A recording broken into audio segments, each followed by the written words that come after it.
morning, everyone, and thank you very much for joining us today.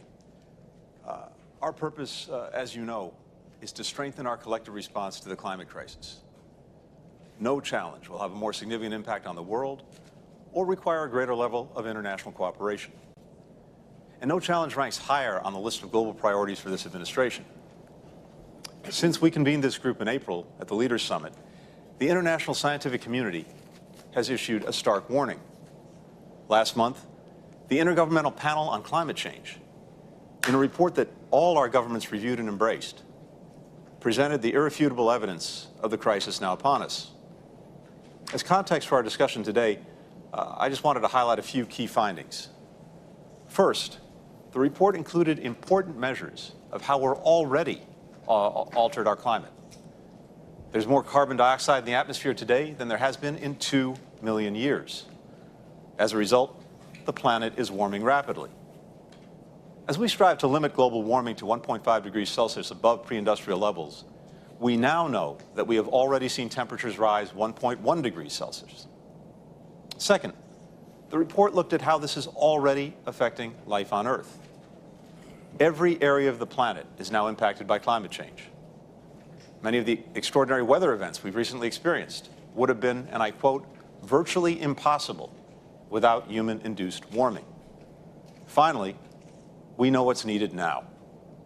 To keep warming below 1.5 degrees Celsius over the long term, emissions must fall rapidly this decade, and they must reach net zero around 2050. The good news is this. According to the IPCC, if we do what's required, global temperatures will stabilize in just a couple of decades. We can avert the worst potential consequences of the crisis. That's our charge now. The science is clear, and it's up to the countries assembled here today to lead a decisive global response. With that, it's now my honor to introduce the President of the United States, Joe Biden. It's good to see you all. Good morning. Thank you, Secretary Blinken, and a special thanks to Special Envoy Kerry. John's been a friend for a long time, and I have absolute trust in his leadership on this issue.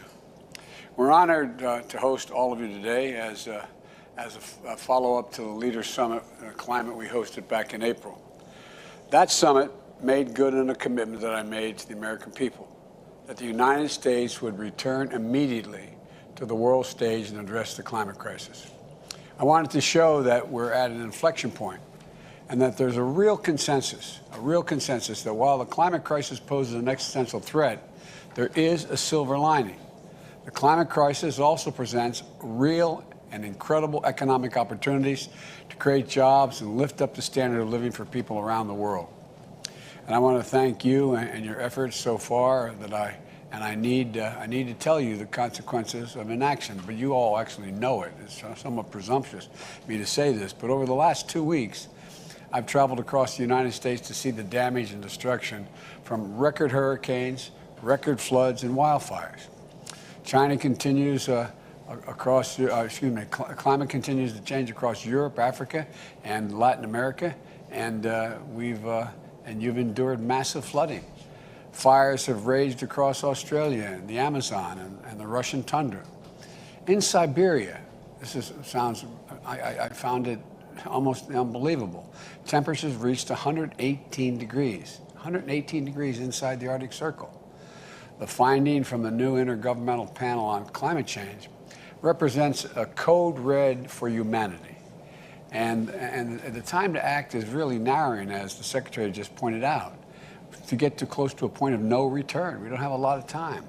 So we have to act, all of us. We have to act now. When we met in April, we agreed to strengthen our efforts as we head to COP26 in Glasgow.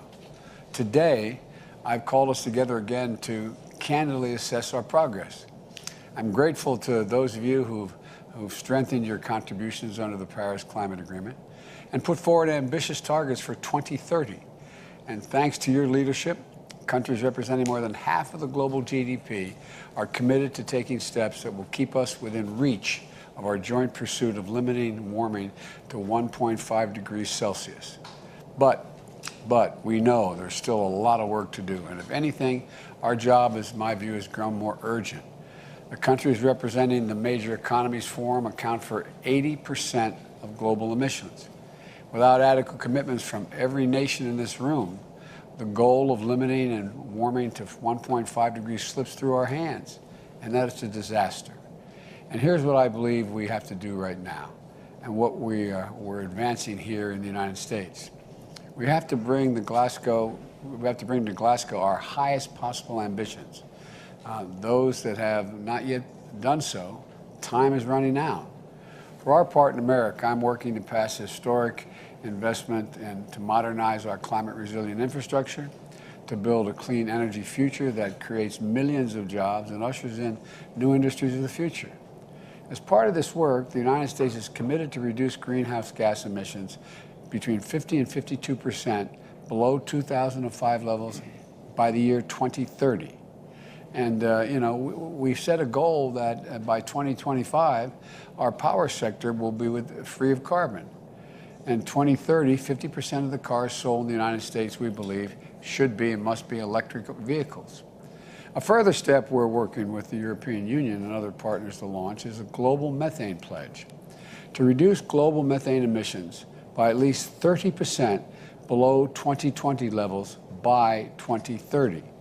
This will not only rapidly reduce the rate of global warming, but it will also produce a very valuable side benefit, like improving public health and agricultural output. We're mobilizing support to help developing countries that join and pledge to do something significant, pledge and seize this virtual opportunity. We've already taken big steps domestically to tackle these emissions and create good-paying jobs, introduced by plugging leaks and capping abandoned wells and gas wells. We believe the collective goal is both ambitious but realistic, and we urge you to join us in announcing this pledge at COP26. Now, we also have to make additional progress to support developing countries. At the Leaders Summit in April, I announced the United States is working to double our climate finance, triple our support for adaptation by 2024 for developing nations. And I can assure you that we're looking for ways to go even further toward meeting the collective goal of mobilizing $100 billion a year from the developing world and for them. Our emphasis this year is going to be on building ambition on the road to Glasgow. Glasgow is not our final destination. Whatever commitments we make at COP26, we must all resolve together in Glasgow to continue strengthening our ambition and our actions next year and throughout the decisive decade to keep us at below 1.5 degrees and keep that within reach. That's why this forum, I believe, is so important. And it was an important driver in the Paris Climate Agreement. We got to continue to play a vital role going forward. At this critical juncture, the start of a decisive decade, I'd like to use this forum to forge a political momentum and consensus to drive concrete actions in 4 key spheres of energy: industry, land, the ocean, and I want to be clear, this forum will complement, not substitute, for other forums. In fact, with respect to energy and industry, we will closely align our efforts with the work of the forums like the Clean Energy Ministerial and the Mission Innovation, both of which I'm proud to say the United States will chair next year. A plan to kick off these efforts by bringing together ministers in January to discuss clean energy goals in power, transport, industry, building sector. We also want to focus on ocean initiatives in advance of our ocean conference and next February. I plan to convene a leaders level gathering so we can take stock of the collective progress we've made. In closing, and thank you for your patience, I want to again underscore both the urgency of this moment and the tremendous opportunity before us.